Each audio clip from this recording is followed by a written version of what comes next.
Lazeriai daugeliui vis dar kelia asociacijų su moksline fantastika, tačiau jie jau daug metų yra neatsiejama tiek medicinos, tiek odontologijos dalis.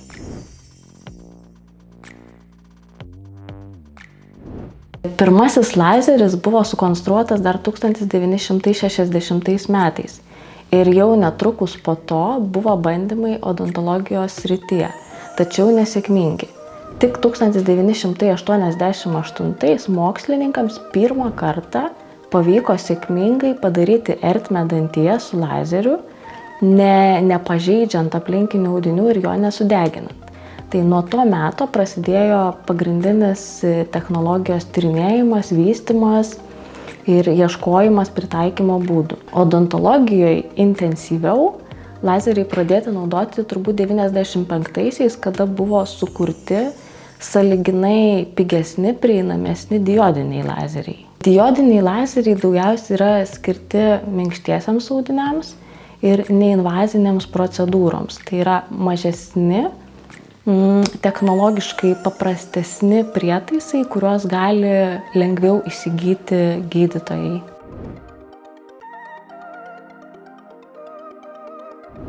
Teko girdėti, kad dar pačioje pradžioje buvo bandymų atvežti į Lietuvą tuos pirmuosius lazerius, tačiau šalis tik atgavus nepriklausomybę dar buvo tam visiškai nepasiruošusi.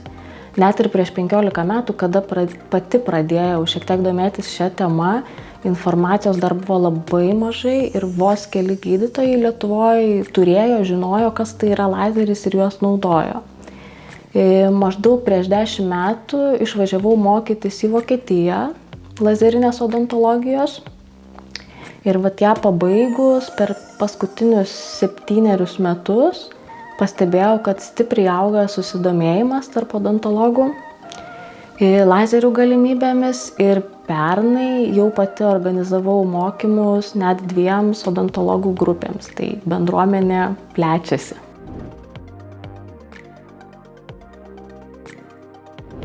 Lazeriai odontologijoje gali būti pritaikomi ir panaudojami labai plačiai ir įvairiai, kone kiekvienoje srityje ir procedūroje. Lazeris gydytojo rankose gali tapti instrumentu, tai yra tam tikrų šviesos peiliu ar šviesos grąžtu, taip pat gali tapti vaistu, medikamentu. Lazeriu galima atlikti dezinfekciją ar fotobiomoduliaciją, tai yra skatinti gijimo procesus, mažinti skausmą, mažinti tinimą. Taip pat lazeris gali būti kaip diagnostikos priemonė. Dėka fluorescencijos fenomeno tiksliai parodyti bakterijas ir esančius toksinus audiniuose. Vėlgi lazeris gali būti ir fotoaktyvatorius. Tai yra aktyvuoti cheminės reakcijas. Čia kalbame apie dantų balinimą, kada lazerio šviesa aktyvuoja specialias gelyje esančias molekulės, arba fotodinaminė terapija, kur yra naudojami specialūs dažai, pavyzdžiui, tam tikrose onkologinių ligų gydymo metoduose, arba fotodinaminė antibakterinė terapija, kada nudažomos bakterijos ir paveikus šviesa jos žūsta.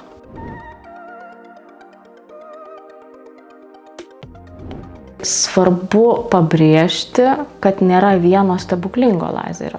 Čia kalbant apie lazerį turime galvoje daug skirtingų lazerių, tai yra skirtingi bangos ilgiai, turintis visiškai skirtingus efektus audiniams. Tai procedūros yra labai įvairios, kuriuose gali būti panaudojami skirtingi lazeriai. Kiekvienas iš jų turi tam tikrų privalumų, stipriųjų pusių atliekant vieną procedūrą ar kažkuris tai kitą procedūrą.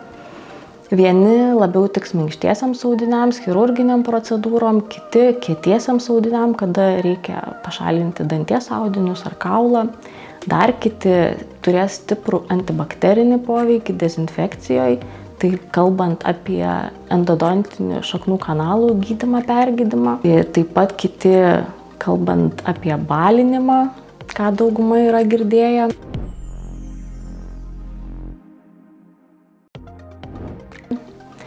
Kartais pacientai klausia, ar čia tas pats, kur depiliacija pas kosmetologą. Tai ne, su odontologiniu lazeriu plaukelių pašalinti negalim. Tai yra skirtingos technologijos. Dar kelia klausimų, ar čia viską taip nupjaus kaip filmuose, kad ištaškys nupjaus.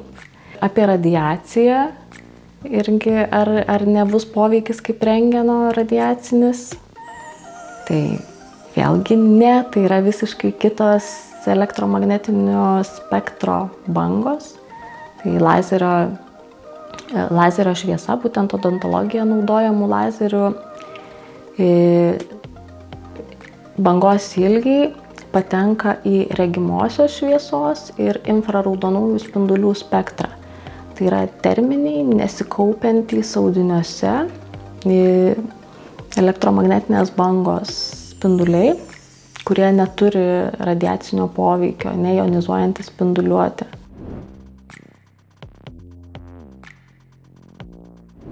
Moksliškai grindžiant ir ta fizikinė prasme tai yra saugu, bet yra vienas bet.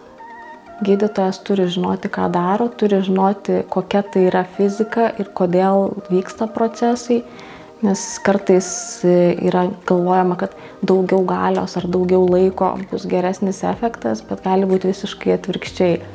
Tai yra visiškai kitoks instrumentas negu visa tai, prie ko esame įpratę.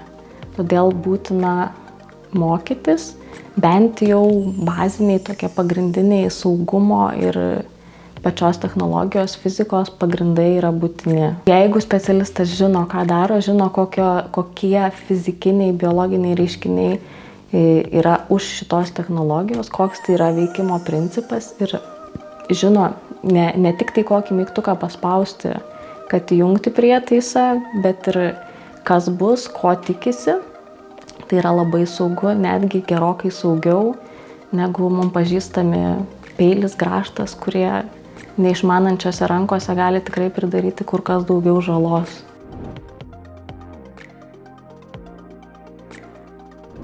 Lazeris turi labai daug privalumų.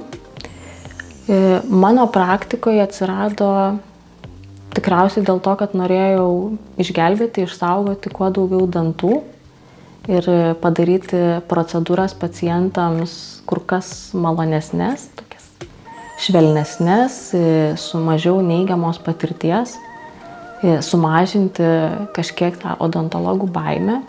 Ir tas labai pasiteisino. Daug dalykų, kurie iki tol buvo neįmanomi arba reikalaujantis labai ilgo pasiruošimo, daug kitų procedūrų, dabar tapo visiškai paprasti, prieinami ir kasdieniai. Labai smagu turėti galimybę atlikti chirurginės procedūras be kraujavimo, nereikia siūti, daugeliu atveju net ir nuskausminimo beveik nereikia arba labai minimaliai. Taip pat turėti sterilumą ir bet kurią procedūrą atlikus žinoti, kad gyjimas bus labai labai greitas, be pooperacinio jautrumo, skausmų. O iš minusai labai sąlyginiai. Tai vienas būtų investicija, tai yra brangi įranga ir tiek gydytojas, tiek klinika turi į tai investuoti, nes tai yra visiškai kita nauja sritis, ko anksčiau nebuvo. Pacientui kartais gali būti net ir sąlyginai brangesnė paslauga tapti pigesnė, nes užteks vienos procedūros vietoj galbūt 3 ar 4, kurių reikėtų klasikiniu keliu. Ir kitas dalykas tai yra mokymai. Tai būtina investuoti į mokymus, nes vienas dalykas yra nusipirkti įrangą ir savo nuožiūrą kažką daryti, nežinant, kokios gali būti pasekmės. Ir kitas dalykas yra žinoti ir valdyti tą instrumentą, tada jisai tampa tikrų pagalbininku. Ir kadangi lazeris tai yra labai intensyvus sustiprintos šviesos šaltinis, tai pagrindinis pavojus tai yra akims. Nes akys yra šviesai itin jautrus organas, todėl apsauginiai akiniai, naudojant lazerį, yra absoliuti būtinybė. Tiek pacientui, tiek gydytojui, tiek asistentui, tiek bet kuriam patalpoje esančiam asmeniui. Ir jeigu kažkada kažkas sako, kad nereikia, tai yra pirmas kabliukas, kad čia kažkas ne taip.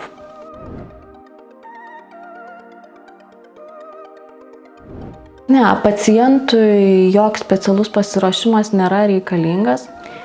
Kontraindikacijų procedūroms lazerių, kada jų būtų negalima daryti, taip pat nėra. Gydymas yra greitas, paprastas.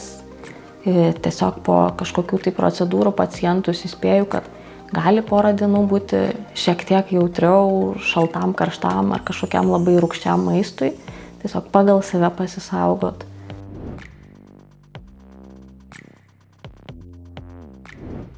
Jokie stebuklai, jokios technologijos, jokie geriausi lazeriai nepakeis paprastų dalykų. Tai yra kasdienė burnos priežiūra, savalaikė profilaktika, profesionali burnos higiena ir sveika mityba.